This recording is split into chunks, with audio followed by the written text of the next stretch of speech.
An Egyptian television news program says that Turkey is clearly a terrorist state with a broad reach. It reports that Turkey is supplying weapons to the terrorist group Boko Haram in Nigeria.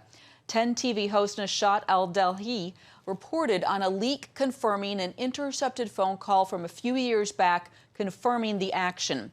He reported in part, "Today's leak confirms without a doubt that Erdogan, his state, his government, and his party are transferring weapons from Turkey to, this is a shock, to where you may ask, to Nigeria. And to whom?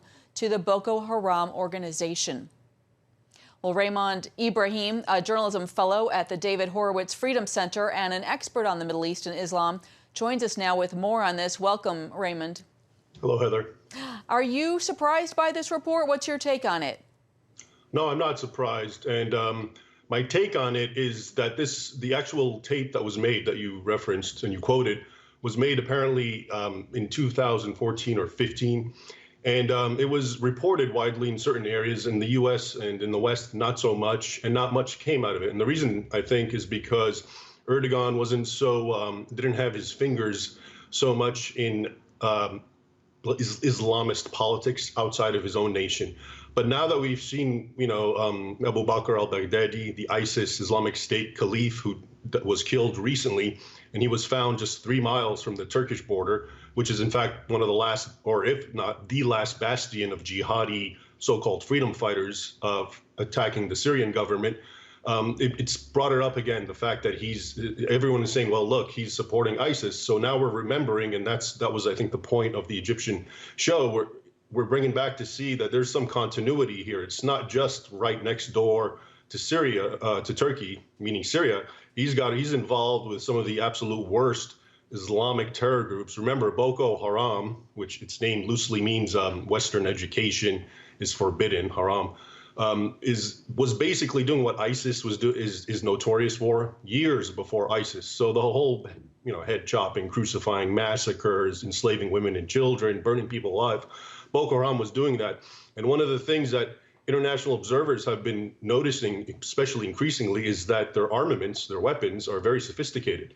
And it's even spilled into the Fulani tribesmen in Nigeria and in other parts in Africa. For example, I'm sure you know, Burkina Faso, also in Western Africa, attacks on Christians have become horrific. Just in the last few months, there have been so many killed, and always in the context of checking out if they're wearing crosses, if they can say the Islamic Creed or not, and then being butchered and so forth. And those tribesmen, the Fulani, who are essentially living almost on a primitive scale, appear with very advanced weaponry. Well, that's really interesting, which would kind of seem to perhaps give more weight to this idea that perhaps Turkey is collaborating with Boko Haram. What would the benefit be to Turkey of collaborating with Boko Haram? Well, there's several theories. One is Erdogan basically is an ardent Islamist, and he is supporting and behind any Islamist movement in any country. He's the Muslim Brotherhood in Egypt. He was allied with Qatar of Al Jazeera as his ally. And so you can see him, he's trying to help develop these Islamist groups so they can overthrow more secular states. Though, in fact, in Nigeria, an aside that I think is important, the president himself, Muhammad Buhari, of Nigeria, who's Muslim, Nigeria is half Christian, half Muslim, has been accused himself of being behind the so-called genocide, which a lot of international groups have called what's happening to Christians in Nigeria, that he himself is complicit in this armament. So he could very well be an ally of Erdogan and so forth, and it's just some sort of Islamist overall coalition globally. I want to ask you, the President Trump, of course, met with the president of Turkey yesterday. Do you think he's aware of these kind of ties to terrorism? And what are your thoughts on that meeting yesterday? Well, in general, I think, what he's aware of is really hard to tell. But I think the meeting in general, Trump and presidents won't necessarily bring up all these things, obviously. So when he met, for example, in Saudi Arabia with the king and so forth, he doesn't really mention human rights abuses and so forth for whatever strategic tactical reasons. So it's really hard to predict, but I think he needs to be aware because Erdogan's he's got his fingerprints everywhere now. It's not just Syria, which is very obvious, but now there's older evidence of him involved in Nigeria and also in Turkey itself, the Christian population, the minority there. And remember, Turkey was originally entirely Christian. It was Anatolia. It was actually where St. Paul wrote all his epistles to.